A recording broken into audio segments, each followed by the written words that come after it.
plants and factories all over the country, this was a common sight at quitting time not so long ago. Today, we see a different scene. Women have joined the men in the production lines, and the percentage of women in industry is expected to be much higher very soon. Millions of women who have never before been employed in industry are now enlisted in the nation's labor forces. They are stepping in wherever they are needed to do a man's job. Women in general are not as strong as men, but with the right equipment adjusted to their capabilities, they can do just about the same work as men. Their employment, therefore, requires all the health and safety precautions necessary for men, plus some extra measures. Their part in the war effort is very important, but their understanding of basic safety rules and good health habits is just as important as the turning out of the thingamabob that's going to win the war. Who are these women? Where did they come from? They worked in restaurants. They were the homemakers who prepared meals for their families. They were the mothers who raised boys and girls to become fine men and women. They worked in offices. They liked fun and music and peace. But a couple of madmen came along and made them angry. Some sent their menfolk to active duty and then took jobs to help the war effort. From all walks of life they came to help make secure our way of living. Who are these women? We are these women. When we first went to work, we were told what was expected of us in the way of good health habits and safe practices.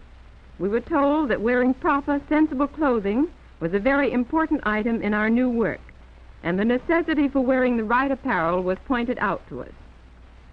We were told first that loose flowing hair is dangerous. It may catch in moving machinery, and electrical attraction can draw free hair into moving parts. Long hair can cause an accident if it falls across the face and eyes and interferes with seeing your work. Loose flowing sleeves are an accident hazard around moving machinery. Material caught in a moving part may cause serious injury. Wear tight sleeves or short ones to work safely. Machines have many parts that may catch materials, and you must be very careful not to wear anything that may cause an accident. Rings, watches, chains, and other adornments may also cause injury by catching in the machinery or tangling with materials. Leave your jewelry at home. Long fingernails are accident hazards, too. Trim them to sensible size. When working at top speed, as we all are, we can't wear high-heeled shoes. They catch easily, ankles turn, and the effort of balancing ourselves tires us quickly. Dressing sensibly like this, from shoes with wide, low heels to proper headdress, an attractive turban, or a hairnet, will give us protection where needed and help us work efficiently and safely. And now another important safety measure. Eye shields and goggles must be worn when doing work that requires them. Protect your eyes from flying particles and dangerous glare.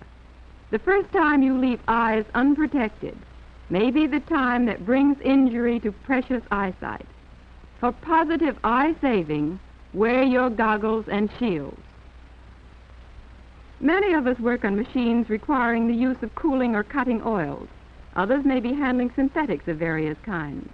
To most of us, these substances may have no effect on the skin, but figures show that while the materials you now work with may be harmless to 95 out of 100 women, you may be one of the 5 it does affect.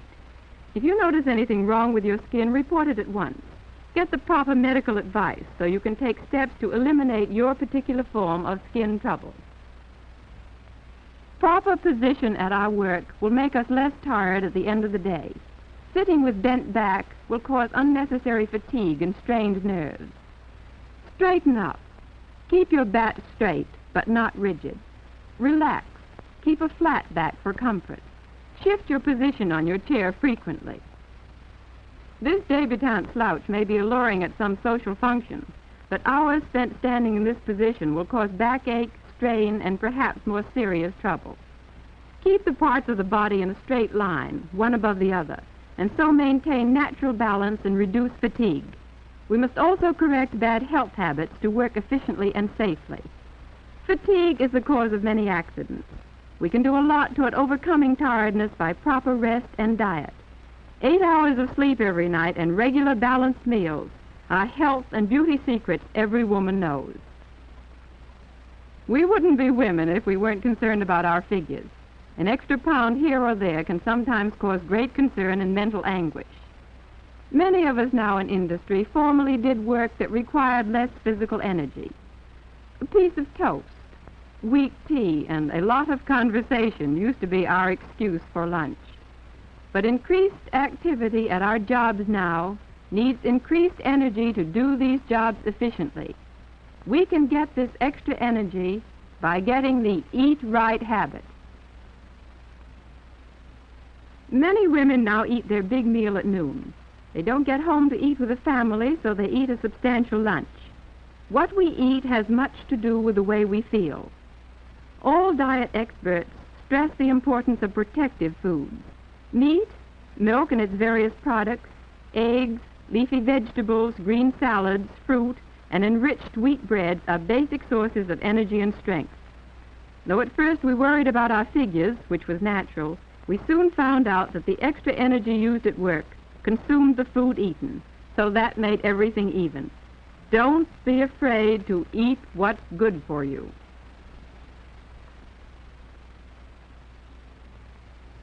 An injury, however trifling it may seem, must be reported at once. Infection and untold suffering may result from a harmless appearing scratch, so let some competent person decide how serious it is. Much lost time in industry is due to illness and injury. However, too much is due to the outside interests which should not handicap our war effort to the extent they do. We may feel that we simply have to take an extra day off to get a lot of shopping done or get ourselves a new hairdo and manicure. But we must realize, all of us, that before this war is won, we will have to sacrifice personal pleasures in order to do our jobs efficiently. Whenever we take extra time off, it leaves empty spaces in the production lines. Material piles up, waiting for the operator who should be there. Your place in the war effort, however small you think it is, can cause a slow-up of production by your unnecessary absence. The only way we can keep vital materials flowing in a steady stream to our sons, brothers, husbands, sweethearts, and neighbors on the battle lines is to stay on the job. Practice good health habits, work safely, and keep up our end of the job.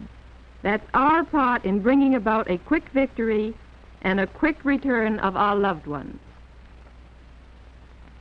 History challenges us. Just as pioneer women followed their husbands to new lands and took up muskets to defend their homes built in the wilderness, so today are women doing their part.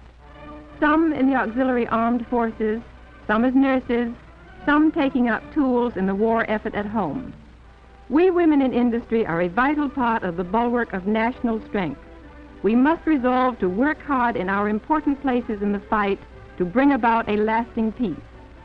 The threat of hard-working women in the production of materials must make our enemies afraid of our day of victory that is sure to come.